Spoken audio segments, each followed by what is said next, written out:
សុខស្ដីអ្នកទាំងអស់គ្នាចាឥឡូវនេះហើយយើងមកមើលផ្ទះវីឡាតូអេសមានសួនច្បារវិញម្ដងហើយជាពិសេសយើងមានការប្រម៉ូសិនសម្រាប់ផ្ទះដែលរួចរាល់ 100% បើសិនជាបងប្អូនបងរំលោះកក់ចាប់ពី 30% ឡើងទៅគឺពិសេសតម្លៃជូន $10,000 ជាមួយនឹងការបងផ្ដាច់ពិសេសតម្លៃជូន $15,000 ដូចគ្នាចាហើយជាពិសេសផ្ទះនេះគឺយើងមានទំហំសាច់ដីធំទូលាយដែលមានទទឹង 15 ម៉ែត្រជម្រៅ 23 ម៉ែត្រឯណោះហើយចំពោះទំហំផ្ទះវិញគឺយើងមានទទឹង 8 ម៉ែត្រជម្រៅ 15 ម៉ែត្រចុច 6 ដូចគ្នាចាយើងមានបន្ទប់គេង 3 ហើយនិងបន្ទប់ទឹក 4 ចាកន្លែងនេះគឺជាសួនច្បារនៅចំហៀងផ្ទះយើងធ្វើជាកន្លែងកញ្ចក់អង្គុយលេងនៅខាងមុខក៏មានហើយយើងមានតងជាមួយនឹងដើមឈើហើយនឹងផ្កាដែលយើងដាំនៅក្នុងនេះគឺមានលក្ខណៈស្រស់បំព្រងខៀវស្រងាត់និងឈៀលតែម្ដងចា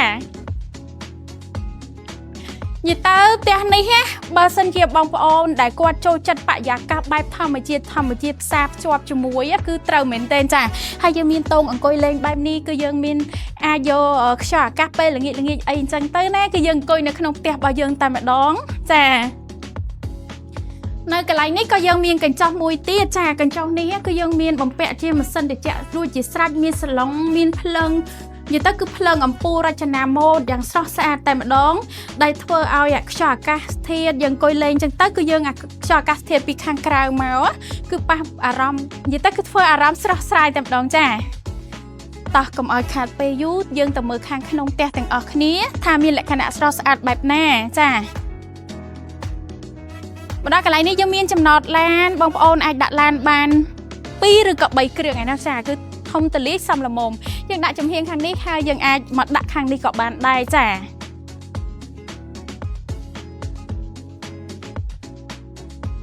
ឥឡូវនេះគឺយើងមកដល់កន្លែងខាងក្នុងផ្ទះហើយចាចំណុចទី1គឺជាបន្ទប់ទទួលភ្ញៀវចាបន្ទប់ទទួលភ្ញៀវហើយអាចនឹងបន្ទប់ជួលភ្ញៀវគឺយើងមានបន្ទប់គេងទី1ដូចគ្នាចាបន្ទប់គេងទី1បន្ទប់កូនស្រីឬក៏បន្ទប់កូនប្រុសគឺយើងនៅកន្លែងហ្នឹងចាហើយជាពិសេសយើងមាន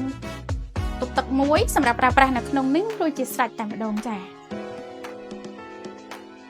ឡូវយើងមកមើលបន្ទប់ទី2ចាផ្ទះនេះគឺយើងមាន3បន្ទប់គេងហើយនិង4បន្ទប់ទឹកបងចាហើយនេះគឺជាបន្ទប់ទី2គឺមានលក្ខណៈស្រស់ស្អាតស្រឡះដូចគ្នាយើងមានបង្អួចព័ទ្ធនៅជុំវិញហើយក៏យើងមានបន្ទប់ទឹកនៅក្នុងហ្នឹងរួចជាស្រេចដូចគ្នាដែរចាកន្លែងនេះគឺយើងមានជាតុបាយមួយសំល្មមចាបងអាចរៀបជាតុអាហារចឹងក៏បានឬក៏បងអាចជារៀបជាដេកូអីបន្ថែមទៀតក៏បានដែរចាហើយគឺយើងមានចង្ក្រានបាយសំល្មមចាគឺយើងមានជាទូអញ្ចឹងទៅចាដេកទូខាងលើខាងក្រោមចាជាមួយនឹងបង្អួចចាហើយនឹងបន្ទប់ទី3ចាបន្ទប់ទី3គឺមានលក្ខណៈស្រស់ស្អាតមែនទែនអមជាមួយនឹងការដេកូបែបសម័យថ្មីចាគឺភ្លឺជាមួយនឹងបង្អួចដែលនៅព័ទ្ធជុំវិញចាធ្វើឲ្យខ្យល់អាកាសរបស់យើងគឺឆ្លងកាត់បន្ទប់នេះគឺមានលក្ខណៈលហើយស្រួលនិងត្រជាក់ចានិងបន្ទប់ទឹកនៅក្នុងនេះរួចជាស្រេចតែម្ដងហើយក៏យើងមានដីដែលនៅសល់ខាងក្រោយផ្ទះចាគឺយើងអាចដើរបានមួយជុំហើយជាមួយនឹងបន្ទប់ទឹកនៅក្នុងនេះដូចគ្នាចាសម្រាប់ភ្ញៀវគាត់អាចប្រើប្រាស់បានចាសម្រាប់បងប្អូនដែលចាប់អារម្មណ៍នៅប្រភេទផ្ទះវីឡាតូអេសបែបនេះហើយយើងមានសំណង់ផ្ទះរួចរាល់ 100% បងប្អូនអាចអញ្ជើញមកកាន់ការិយាល័យផ្ទាល់ជាមួយនឹងទីតាំងផ្ទះផ្ទាល់តែម្ដងនៅក្បែរវមូការរំដួលសៀមរាបយើងចុះពីផ្លូវជាតិលេខ 6 មកត្រឹមតែ 300 ម៉ែត្រតែប៉ុណ្ណោះគឺយើងមកដល់ទីតាំងតែម្ដងចាសូមអរគុណសូមជម្រាបលា